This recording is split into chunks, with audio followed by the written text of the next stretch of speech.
Donc, sur ce, nous allons la garder. Nous passons la parole à M. le capitaine.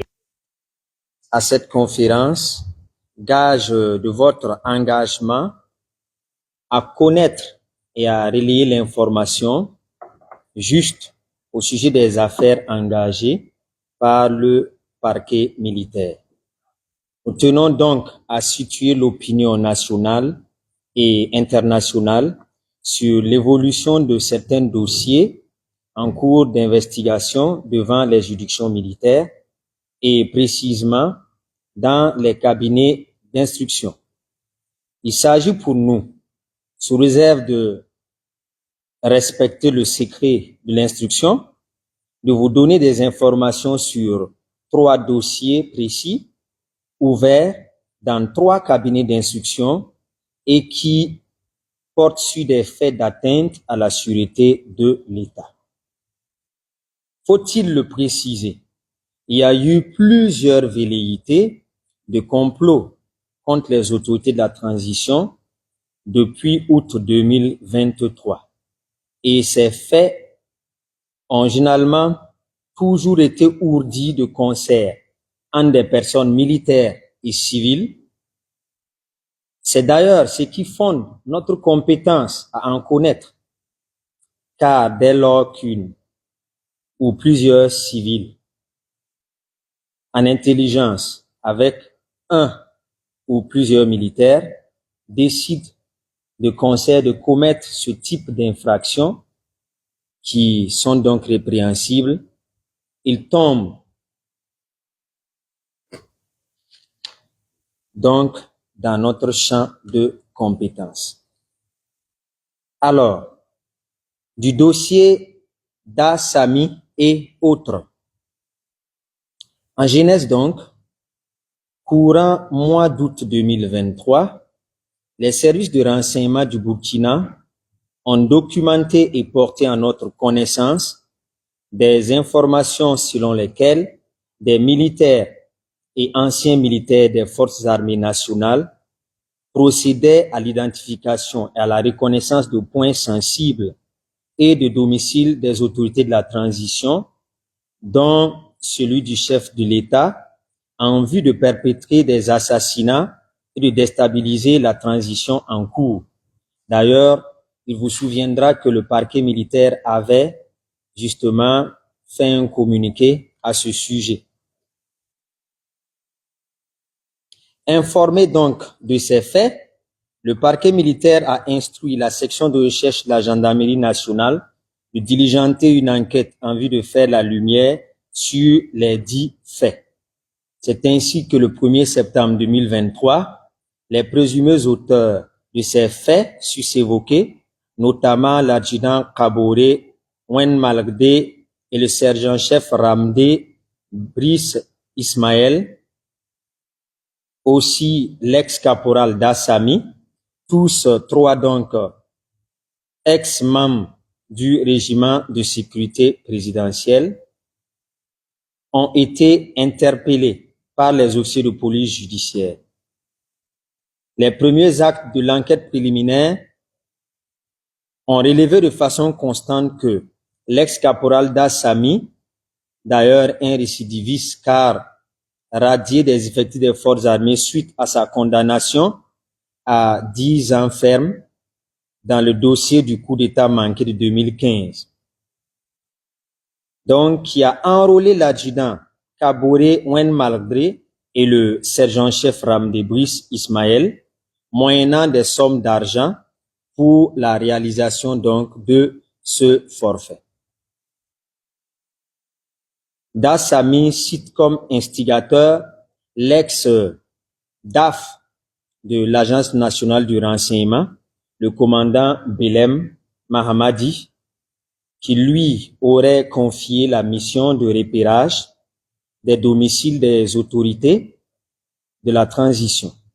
Il a d'ailleurs été prouvé que l'ex-DAF donc lui a remis de fortes sommes d'argent à cet effet.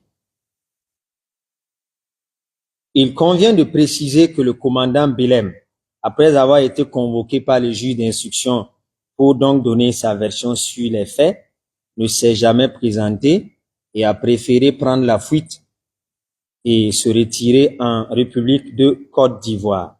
D'ailleurs, en compagnie de l'ex-directeur général adjoint de l'ANR, en la personne du commandant Ouedraogo Sékou. Et depuis lors, donc, les deux s'y sont réfugiés et pour le moment, le juge d'instruction n'a pas pu les entendre. Ces deux officiers donc font de ce fait l'objet d'un mandat d'arrêt qui a été donc émis par le juge d'instruction et qui attend toujours à ce jour à être exécuté. Dans cette affaire, les domiciles du Premier ministre Apollinaire Tchilem de Tambela, des Mitmba Solma Bazier, Kassoum Koulibaly, Olivia Rwamba, Jean-Emmanuel Ouedraogo et du président de l'ALT, Ousmane Bougouma, et du général de division Honoré Nabéré Traoré ont fait l'objet de reconnaissance et les géolocalisations archivées par l'ex-caporal Da Sami. Les militaires et ex-militaires susnommés ont donc été mis en examen puis placés sous mandat de dépôt par le juge d'instruction à la date du 5 septembre 2023 pour des faits de complot contre la sûreté de l'État, complot militaire, association de malfaiteurs, violation de consignes et mise en danger de la vie d'autrui. Au cours de l'instruction, les informations faisant état de la participation d'auteurs civils au projet de stabilisation de la transition ont conduit le juge d'instruction à mettre en examen suivant un réquisitoire supplétif du parquet donc, les nommés Ouedraogo Mathias, Ouedraogo Jérémy et Ouedraogo Amadou pour des faits de complot contre la sûreté de l'État et association de malfaiteurs le 11 avril 2024. Ces derniers mis en examen avaient préalablement fait l'objet d'une dénonciation par la direction de la sûreté de l'État au procureur du Faso auprès du tribunal de grande instance Ouaga 1 pour ces mêmes faits. Cette dénonciation de la DSE citait en plus de ces trois civils susnommés l'avocat Guy Hervé Cam. Eu égard au statut de ce dernier donc, qui bénéficie d'une procédure particulière en respect des dispositions des textes régissant la profession d'avocat au Burkina Faso, une requête a été adressée au président de la Chambre de l'instruction par le procureur du Faso en vue d'obtenir l'autorisation d'entendre et éventuellement poursuivre cet avocat dans le cadre de cette affaire. L'autorisation donnée par le président de la Chambre de l'instruction de la Cour d'appel de Ouagadougou a expressément posé comme condition préalable la libération de Guy Hervé Cam par les organes de la sûreté de l'État et ce, en exécution donc d'une décision des juridictions administratives. À la suite de l'audition des mises en examen Ouedraogo Mathias, Ouedraogo Jérémy, Ouedraogo Amadou et de certains témoins, le juge d'instruction du cabinet numéro 2 à la date du 28 mai 2024 a décerné un mandat d'amener contre Guy Hervé Cam.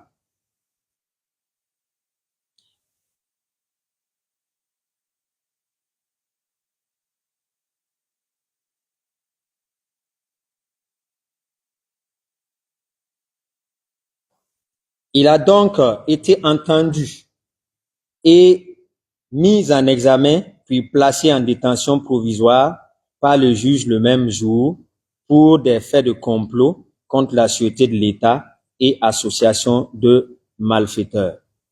L'instruction donc de ce dossier suit son cours devant le juge d'instruction du cabinet numéro 2 du tribunal militaire. Du dossier donc Sanfo et autres.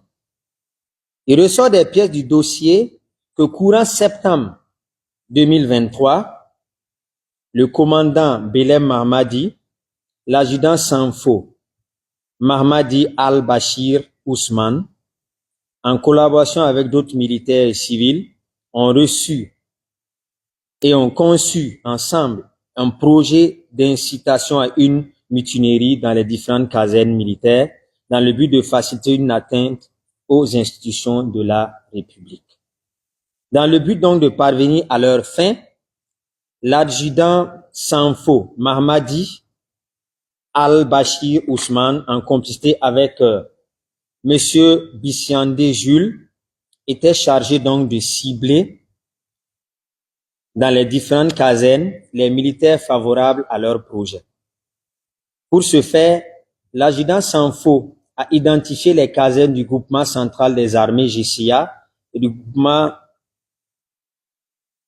du camp général Sangoulé Lamizana, où il a tenu plusieurs rencontres avec des militaires qu'il estime insolvables et frustrés du régime, en vue donc de les inciter donc à rejoindre leur rang et donc s'adonner à des actes de mutinerie.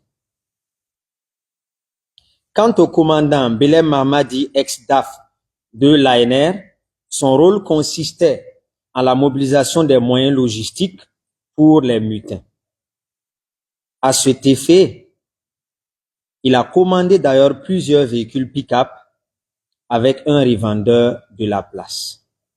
Le 21 septembre 2023, l'un des militaires approchés par l'adjudant Sanfo Mahmadi pour le projet de mutinerie procédait à la dénonciation du groupe au niveau de la brigade de recherche de gendarmerie de Ouagadougou. C'est ainsi qu'une enquête a été ouverte et le parquet militaire donc suivait cette enquête. Et à la clôture de cette enquête, le parquet militaire a requis l'ouverture d'une information judiciaire. Le 27 septembre 2023 donc, Sanfo Mahmadi Al-Bashir Ousmane a été mis en examen et placé sous mandat de dépôt par le juge d'instruction du cabinet numéro 3 du tribunal militaire pour les faits de complot militaire, violation de consignes, association de malfaiteurs, incitation à commettre des actes contraires au devoir et à la discipline. Au cours de l'information du dossier, l'adjudant Sanfo a été à nouveau mis en examen pour de nouveaux faits qui sont des faits de subornation des témoins et des faits de détournement d'armement militaire. Des mandats d'arrêt également ont été respectivement lancés le 5 janvier 2024 et le 30 janvier 2024 contre le commandant Belem Mahmadi et Bissiandé Jules, qui sont tous en cavale en ce moment. Le dossier donc suit son cours au niveau du cabinet numéro 3 du tribunal militaire.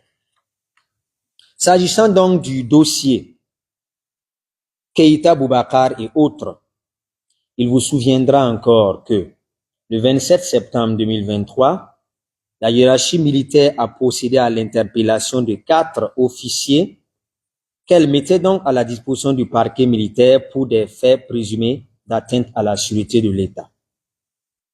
Elle précisait qu'il s'agissait de 6 officiers à la base mis en cause dans l'affaire et que cependant 2 d'entre eux n'ont pas été trouvés. Dès mise à disposition donc de ces officiers-là au parquet militaire, nous avons donc diffusé un communiqué à la même date du 27 septembre 2023.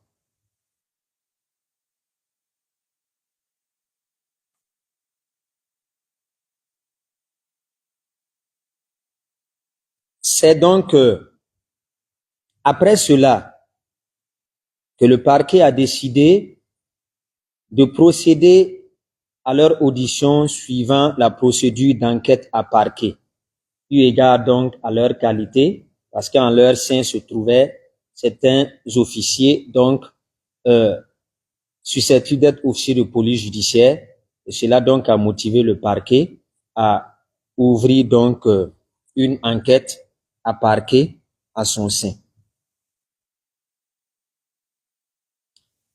C'est dans ces circonstances donc que le lendemain de l'arrestation, après que le communiqué ait été diffusé, un cinquième de ces officiers, une cinquième personne donc, un cinquième officier s'est présenté à nous et a décidé de se rendre car ayant appris par notre communiqué qu'il était donc recherché par nous.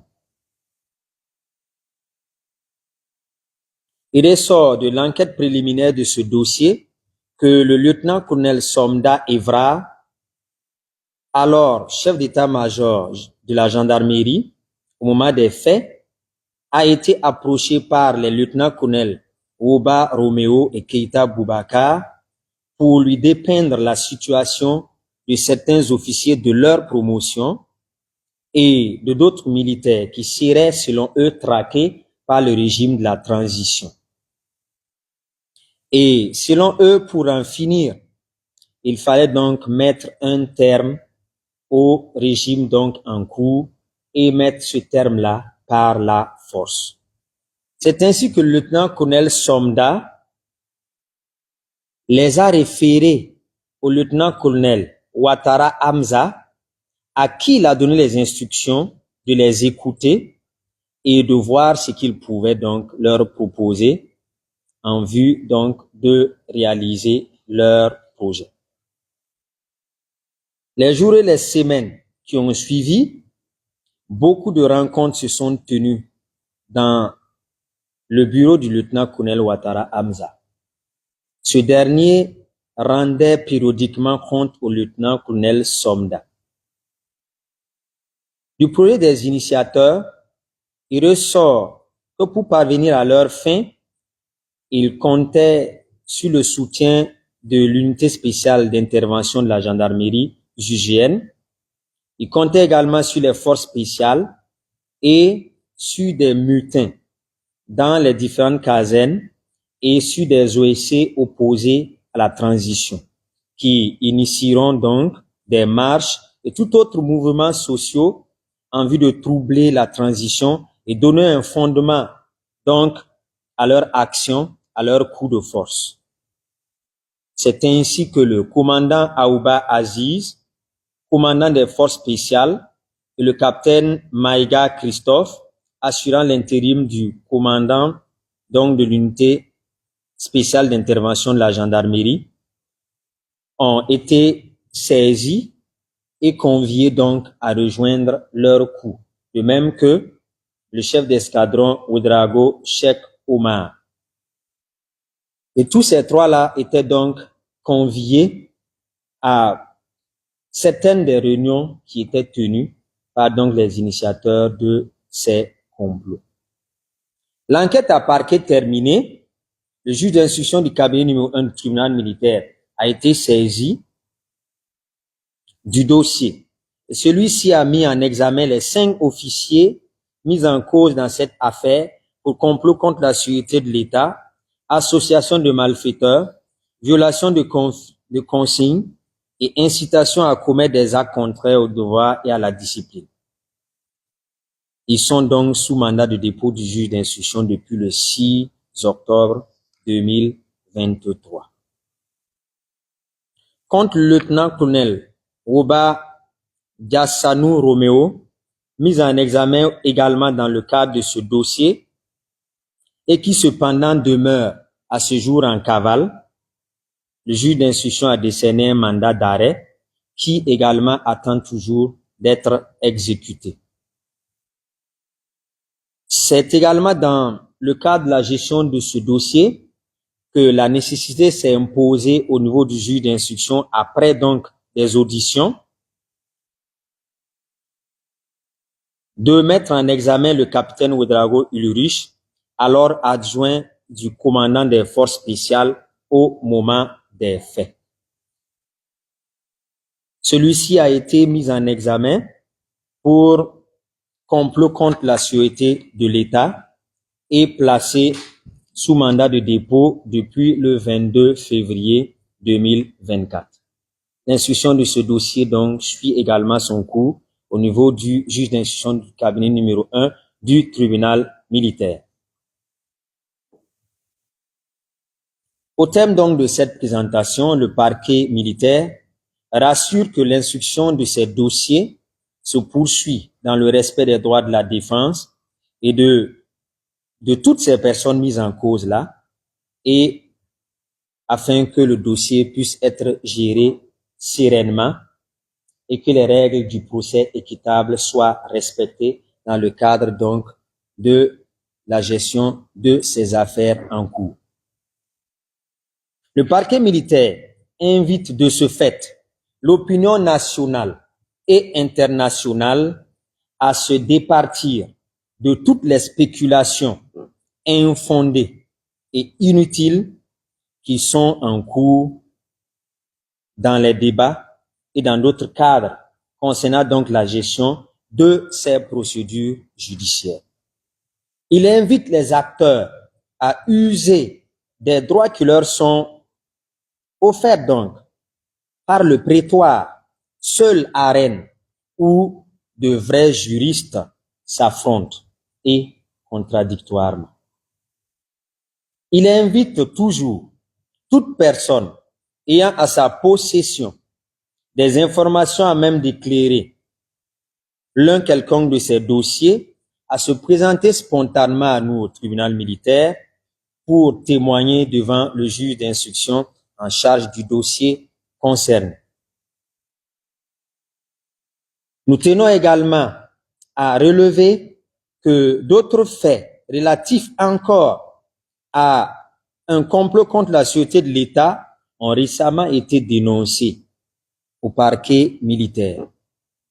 Et les suites donc de l'enquête préliminaire déjà ouverte dans le cadre de cette nouvelle affaire vont donc déterminer les suites à réserver à cette affaire.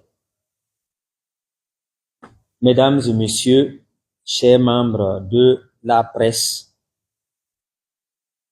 nous vous remercions pour votre présence en ces lieux et de votre réponse spontanée à notre invitation. À présent, nous nous prêtons à vos questions. Je vous remercie.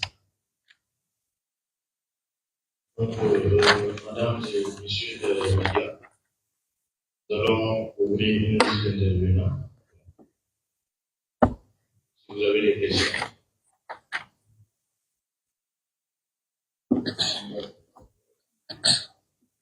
Linda.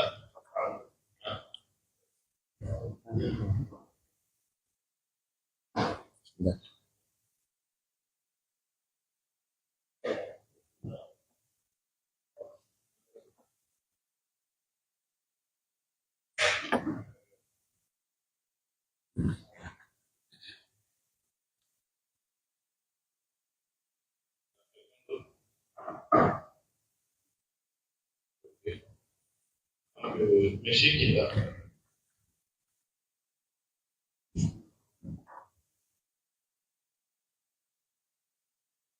Nous avons trois intervenants.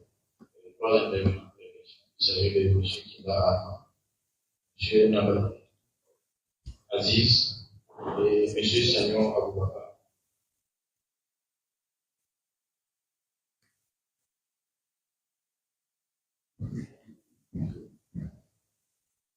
Donc, monsieur Medina, votre question.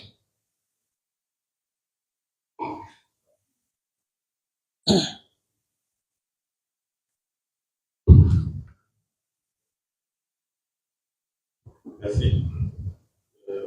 Dans votre déclaration, vous avez mentionné le cas de test à Saint-Louis. Vous avez été condamné à 10 ans. Le coup encore dans un autre complot. Est-ce que, comment est-ce que cela a été possible?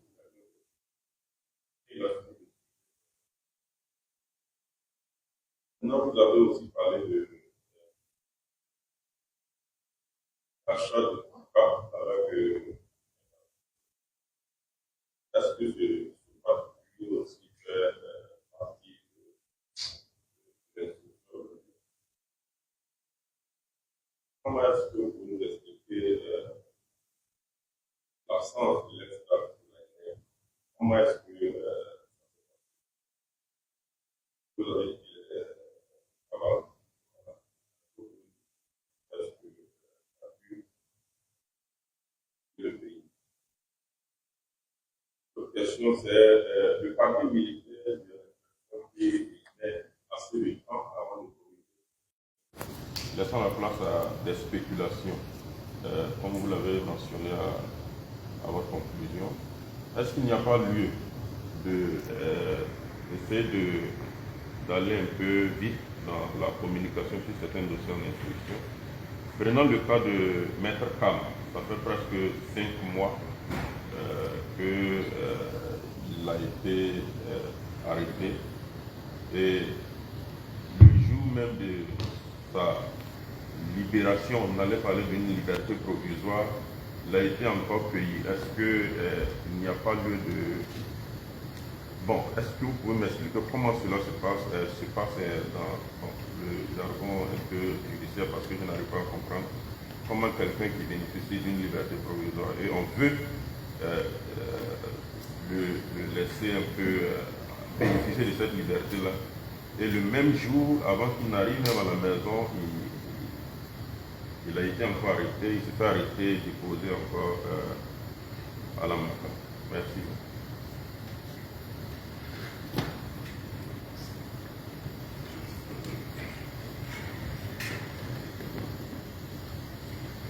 Nous allons prendre les phrases intervenant de le gouvernement.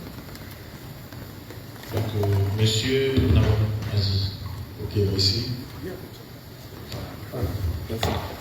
Moi, j'ai 2 questions. La première concerne le dossier RILK. Est-ce que le parquet estime que ce dossier a suivi toutes les procédures en la matière? C'est la première question. Et la deuxième question, quand on regarde un peu la liste des personnes qui sont poursuivies pour atteindre à la sécurité de l'État, on constate que beaucoup sont hors du pays, beaucoup sont en fuite. Qu'est-ce qui est fait pour que ces personnes-là puissent venir répondre de leurs actes? Je vous remercie.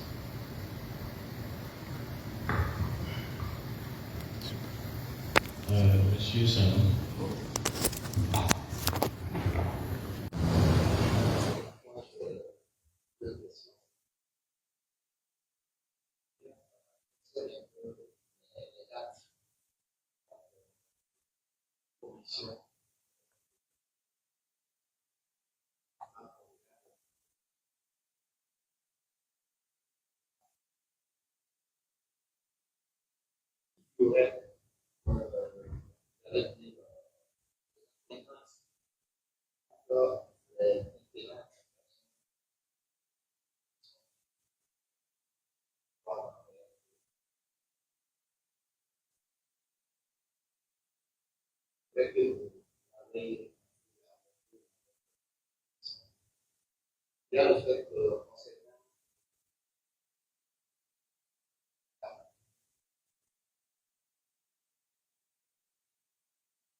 La dernière question. Après, vous parlez également du commandant, je pense, Zodrama. Il est arrêté, on a libéré, après encore il est arrêté. Est-ce que le parquet militaire a des informations concernant cet officier? Est-ce qu'il serait impliqué dans un projet, puisqu'il n'a pas été cité dans les différents dossiers que vous avez abordés?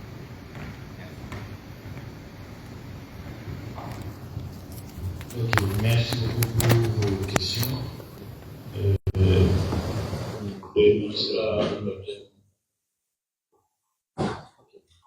passons la parole.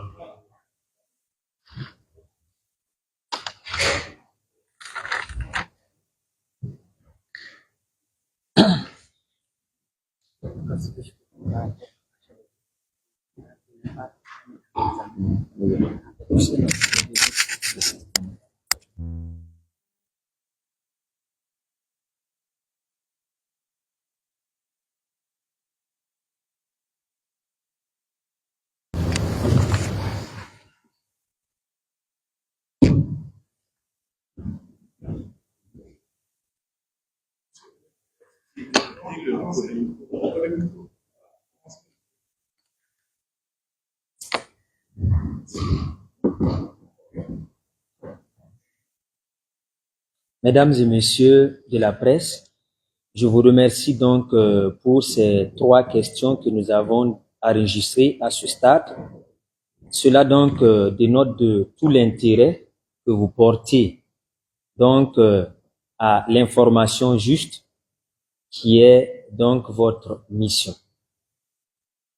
Pour répondre à ces questions, Monsieur Chinda Arma a d'abord posé la question à savoir pourquoi l'ex-caporal Dassami, pourtant condamné à 10 ans ferme dans un dossier d'attentat donc à la sûreté de l'État, se retrouve encore impliqué dans un nouveau dossier similaire. Qu'est-ce qui s'est passé? Pourquoi il se retrouve impliqué dans ce dossier?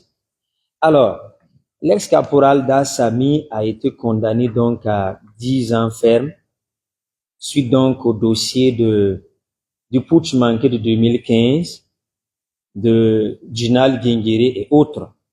Il a été condamné à 10 ans, dont 4 ans assortis du sursis, et donc il y avait 6 ans ferme.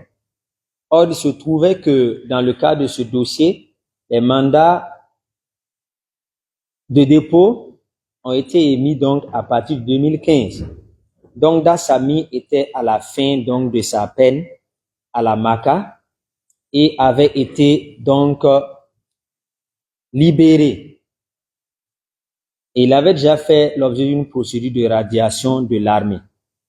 Dassami avait donc la latitude de s'amender, mais au constat, cela n'a pas été le cas parce qu'à nouveau, il est impliqué dans des faits similaires qui lui étaient reprochés en 2015.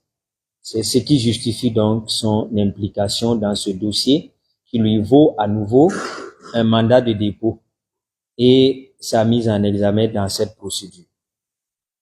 Concernant donc l'achat de pick-up qui a été évoqué, effectivement, dans cette affaire, l'ex-DAF de l'ANR a commandé des véhicules. Mais ce sont des véhicules civils en fait. Et l'ex-DAF avait la latitude de les commander. La commande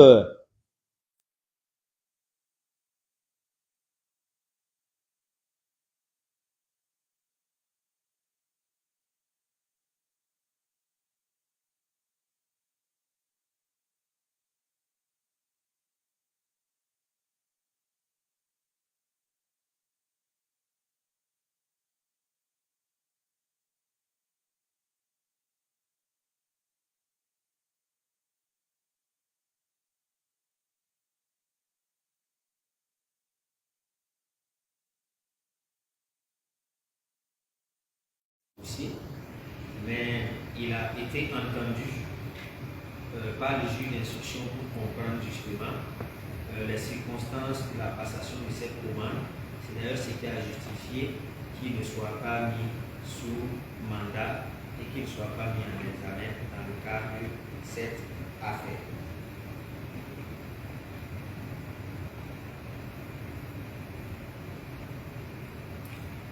L'absence de l'ex-DAF, effectivement, nous avons dit tout à l'heure que lorsque les faits ont été découverts, avant donc qu'on ne sache son degré d'implication, il a préféré partir en cavale.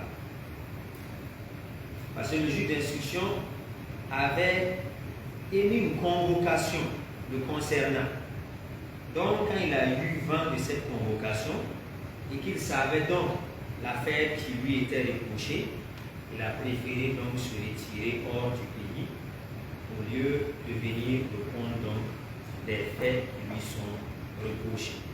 C'est ce qui lui vaut aussi un mandat d'arrêt que nous avons émis.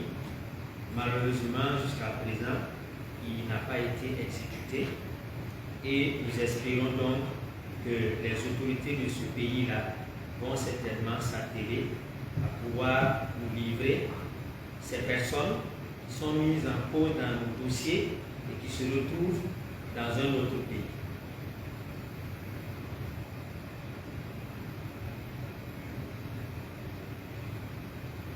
Le parquet met beaucoup de temps avant de communiquer, cela est vrai, peut-être parce que le parquet militaire aussi est dans la grande muette. Mais au demeurant, il y a que ce ne sont pas à toute spéculation ou à tout propos qui se dit qu'il faut répondre. Sinon, autrement, la justice n'aura pas de temps pour travailler.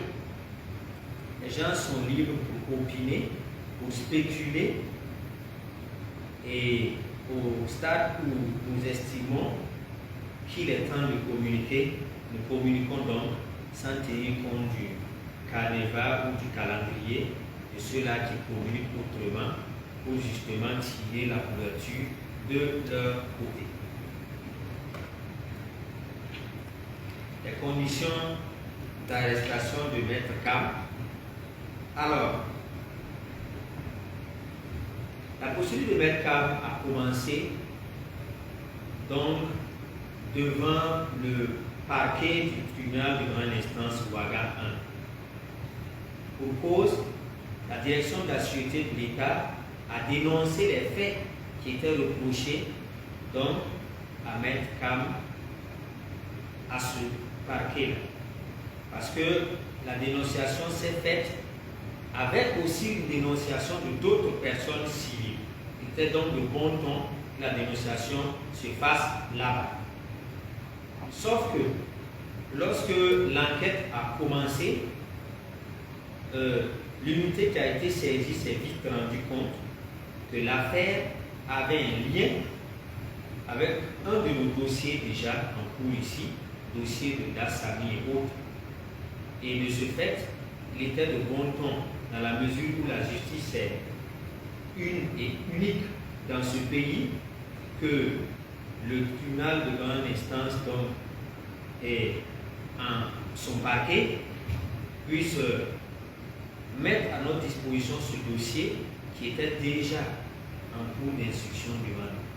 C'est dans ces circonstances donc que Cam et d'autres civils se sont retrouvés donc devant les juridictions militaires. Et pour les circonstances de son arrestation, de ce que nous savons, parce que si l'avocat a passé d'autres temps ailleurs, cela, nous ne pouvons pas opiner là-dessus, parce que nous nous sommes saisis que lorsqu'il y a des faits, un dossier qu'on nous présente.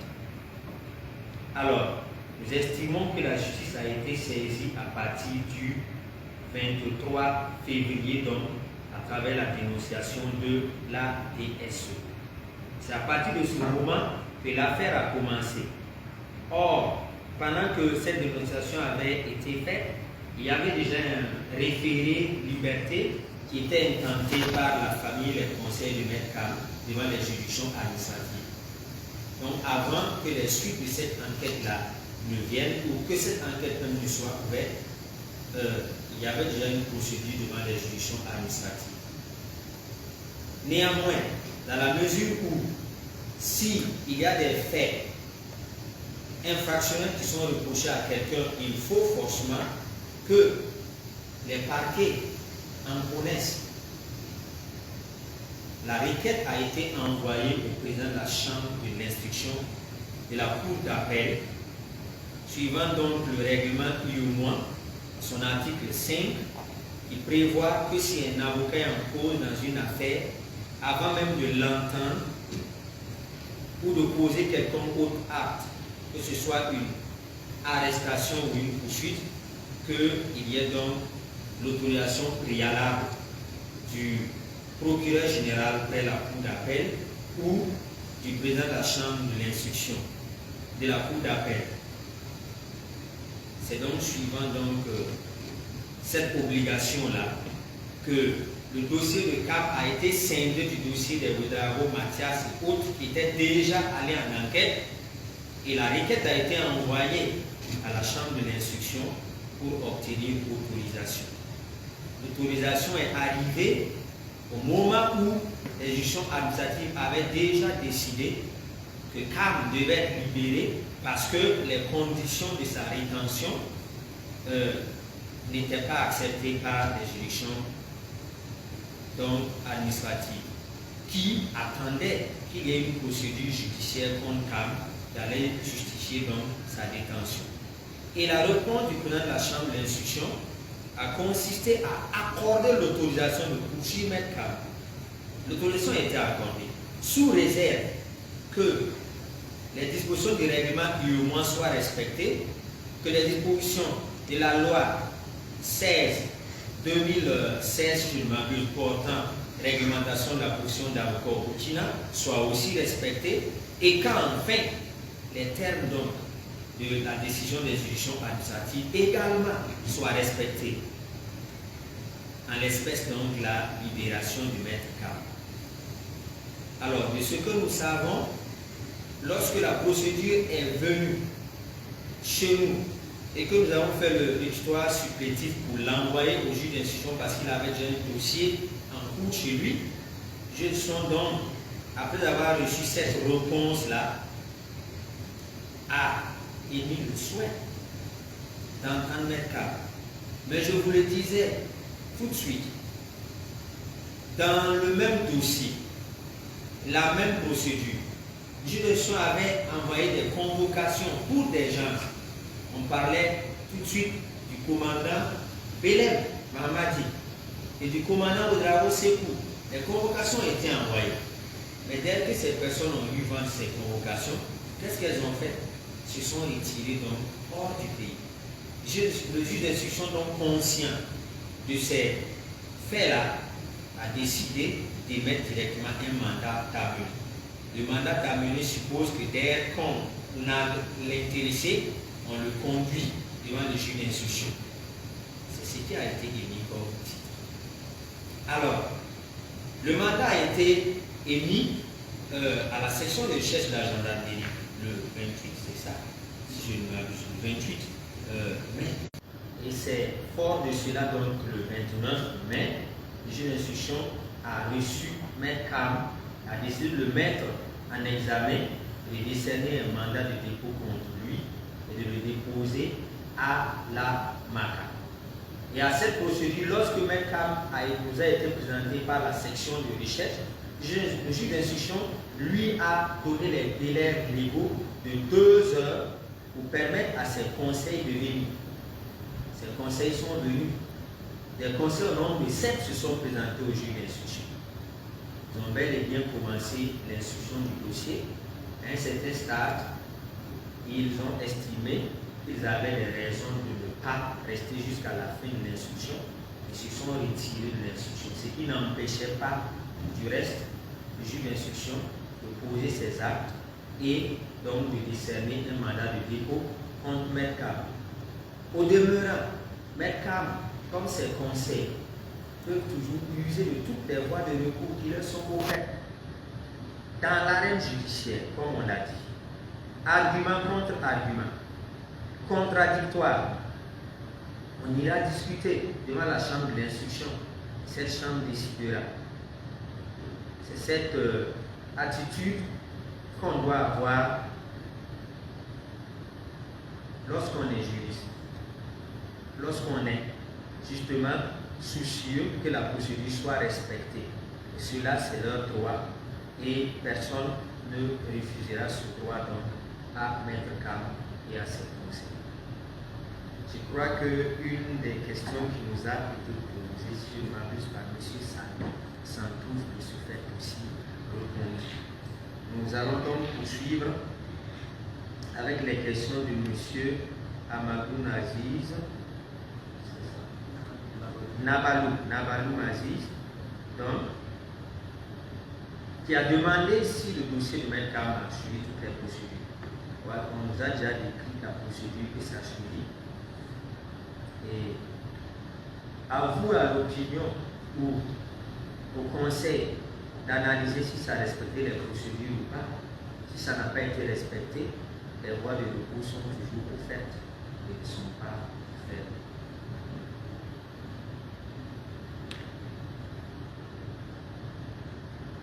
qu'est-ce qui est fait pour que les personnes, en tout cas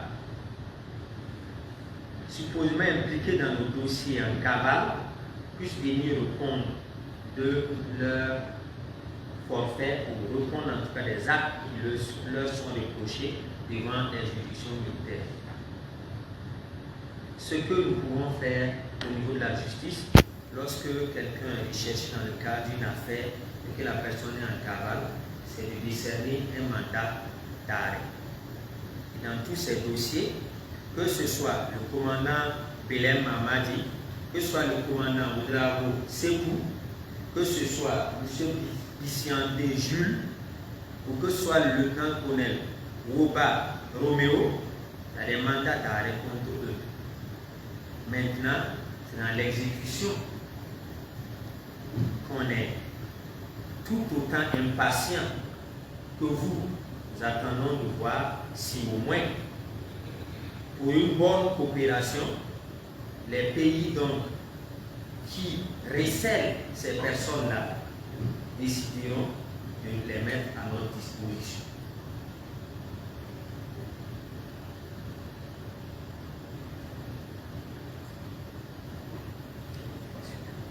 Oui, M. Salion aussi a posé la question à savoir que tous ces 3 dossiers que nous avons évoqués, les faits se passent entre août et septembre 2023. Effectivement, eu égard à la presque concomitance de ces dates-là, à première vue, on peut être amené en tout cas à penser que tous ces actes-là concouraient à la réalisation du même projet. Mais les faits que nous avons jusqu'à ce stade ne nous ont pas permis formellement de dire que tous les dossiers étaient impliqués et que les dossiers avaient un lien. Ce qui nous a fondé à séparer les procédures et donc à requérir l'ouverture d'informations dans différents cabinets. Mais il n'est pas exclu que si nous sommes davantage éclairés par la procédure d'information, que ces dossiers-là puissent être fusionnés. Pas donc la procédure de la jonction. On peut demander une jonction de procédure, soit pendant que l'instruction se poursuit, ou même au stade du jugement de ces dossiers.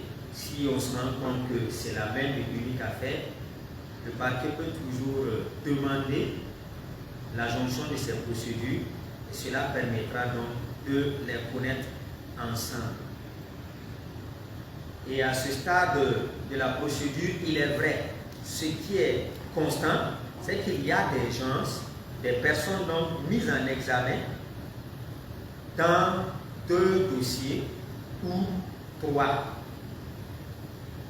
Et justement, eu égard déjà à ce fait, on se demande si, justement, il n'y a pas un lien entre ces 3 dossiers. Mais à ce jour, nous avons quelques liens que nous voyons, mais ces liens ne sont pas encore suffisants pour faire la jonction de ces procédures. C'est pourquoi la stratégie du parquet a consisté à séparer d'abord ces procédures pour mieux comprendre ce qui s'est passé et au fil du temps, si la nécessité s'impose, nous allons requérir donc la jonction de ces procédures. Dernière question concernant le lieutenant-colonel Zumbrana. Nous tenons à dire que, en fait, le dossier du lieutenant-colonel Zumbrana n'a pas fait l'objet de notre communication aujourd'hui. Mais ce qui est constant, c'est que le lieutenant-colonel Zumbrana est effectivement mis en cause devant nous dans 2 affaires. Il y a un premier complot contre la sûreté de l'État, dont le dossier d'ailleurs est clôturé. Mais ce dossier n'a pas encore été programmé parce que le lieutenant-colonel Zumbrana a interjeté appel contre l'ordonnance de clôture de ce dossier. Et il y a eu encore un second dossier, comme vous le savez. Et les investigations dans le cadre de ce dossier aussi sont suffisamment avancées et nous espérons et nous y attendons que bientôt le juge d'instruction d'ailleurs nous saisisse pour prendre nos réquisitions en vue de la clôture donc, de ce dossier. Et de ce que nous savons aussi du lieutenant-colonel Zoumana, c'est que récemment, donc, à la date du 22 mai précisément, date à laquelle il avait interjeté appel contre une ordonnance du juge d'instruction qui refusait donc de lever son contrôle judiciaire qui avait consisté à l'assigner à résidence. Et lorsque nous sommes montés à cette audience, la Chambre a décidé en sa faveur, en levant la résidence surveillée et en lui imposant d'autres mesures, toujours de contrôle judiciaire, où il devait se présenter lundi, mercredi, vendredi au tribunal pour justement prouver qu'il est présent. Et ces dossiers aussi, ces dossiers d'identité, ces pièces d'identité ont été confisqués et gardés au greffe de notre tribunal afin de garantir également sa représentation. C'est ce que nous savons.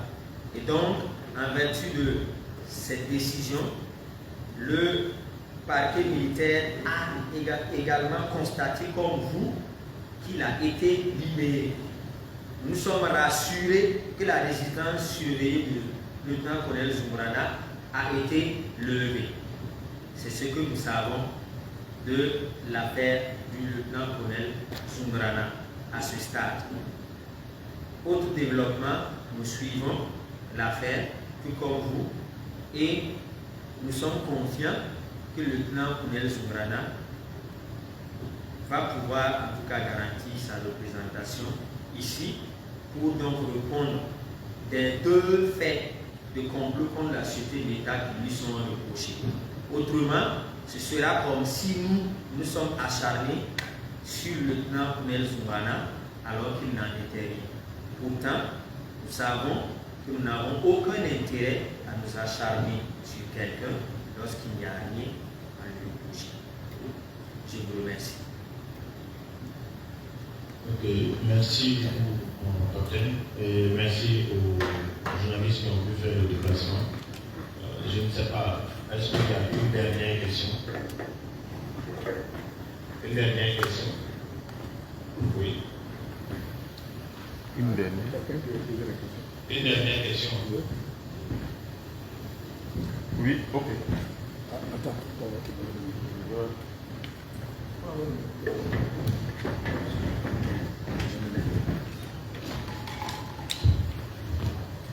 Monsieur Tina, non, c'est ça? C'est ça. Nous vous écoutons. Ok. En fait,